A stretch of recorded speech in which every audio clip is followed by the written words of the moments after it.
नमस्कार सहकारी मित्रांनो, माझ्या यूट्यूब चॅनलला आपल्या सर्वांचं पुनश्च एकदा हार्दिक स्वागत आहे. आजचा व्हिडिओ हा तलाठी भरती ही कधी होणार किंवा तलाठी जी पदं आहेत किंवा जी कर्मचारी ते कधी रुजू होणार आहेत त्या संदर्भातला आहे.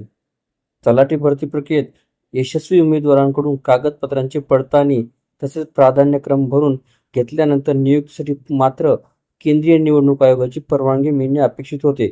मात्र ही परवानगी आता आचारसंहिता संपल्यानंतरच मिळणार असे स्पष्ट झालेले आहे. तलाठी भरतीसाठी तब्बल 1 वर्षाचा कालावधी लागणार असल्याने उमेदवार एकदम नाराज हवालदिल झालेले आहेत.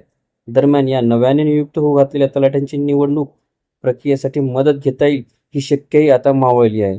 यामुळे तलाठी परीक्षा दिलेले अनेक विद्यार्थी हे प्रतीक्षेत आहेत.